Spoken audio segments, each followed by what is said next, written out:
আসন্ন জাতীয় সংসদ নির্বাচনকে সামনে রেখে আমি কিছুক্ষণ আগে জাজিরা নির্বাহী অফিসারের নিকট, অর্থাৎ নির্বাচন অফিসার সেখানে ছিলেন, আমি আমার স্বতন্ত্র প্রার্থী হিসেবে মনোনয়নপত্র দাখিল করলাম।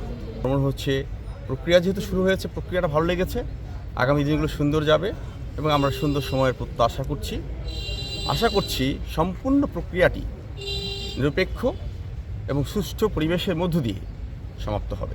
হচ্ছে জনসেবা করা। জনসেবা বিভিন্নভাবে করা যায়, অতীতে করেছি বিভিন্নভাবে সামাজিকতার মধ্য দিয়ে। আমার মনে হয়েছে যদি পদ থাকে, চেয়ার থাকে, তাহলে প্রাধিকৃতভাবে জনসেবাটা করা যায় এবং নিশ্চিত করা যায় জনগণের কল্যাণ। আপনি জয়ী হতে পারলে আপনার নির্বাচনী এলাকার তরুণ ও বেকার যুবকদের জন্য কি পদক্ষেপ নেবেন? বেকারদের জন্য প্রথমেই যেটা, কর্মসংস্থানের ব্যবস্থা করা এবং তাদেরকে সচেতনতার মধ্য দিয়ে তৈরি করা। আর তরুণ যারা আছে, আপনারা দেখেছেন ইতিমধ্যেই, তরুণদেরকেই আসলে দায়িত্ব নিতে হয় যে কোনো পরিবর্তনের এবং পরিবর্ধনের। অতএব তরুণদেরকে সেরকম শিক্ষিত করা প্রয়োজন যাতে তারা নিজেরা সচেতন হয় এবং নিজেরা সুশিক্ষায় শিক্ষিত হয় এবং সমাজের জন্য নিজেদেরকে নিবেদিত করতে পারে।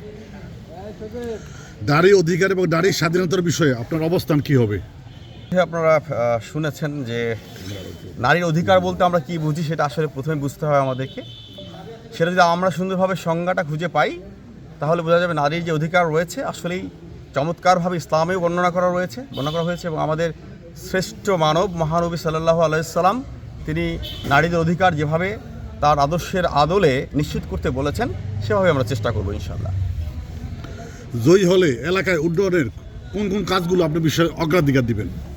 মূলত মানুষের মানসিক অবস্থার উন্নয়ন প্রথমে প্রয়োজন, সেটা আমরা চেষ্টা করব শিক্ষা প্রতিষ্ঠানের মধ্য দিয়ে, এবং পারিবারিক শিক্ষাটা জোরদার করা প্রয়োজন, সেটা আমরা চেষ্টা করব। এছাড়া অন্যান্য যে প্রাতিষ্ঠানিক শিক্ষা রয়েছে সেটাও জোরদার করার প্রয়োজন রয়েছে, সেটা আমরা চেষ্টা করব। এছাড়া অবকাঠামোগত উন্নয়ন রয়েছে। ইতিমধ্যে আপনারা জানেন যে আমরা অনেক পিছিয়ে আছি।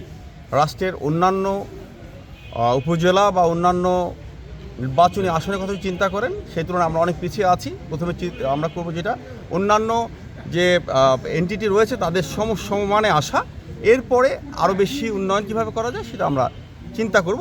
অবশ্যই এটা রাষ্ট্রের যে অ্যাসেট রয়েছে বা সম্পদ রয়েছে সেটা সামঞ্জস্যপূর্ণ রেখে আমাদের কাজগুলো করতে হবে ইনশাআল্লাহ।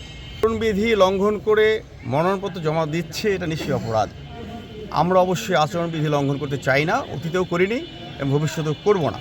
তবে আমার অনুরোধ থাকবে, যারা নির্বাচন পরিচালনায় রয়েছেন, সরকারের লোকজন, তারা অবশ্যই এটা খেয়াল করবেন এবং সবার জন্য সমান একটা ন্যায্য ফিল্ড দেবেন, যাতে জনগণ সুষ্ঠু একটা ভোট প্রদান করতে পারে এবং ভোটের মধ্য দিয়ে তারা তাদের প্রতিনিধি নির্বাচন করতে পারে।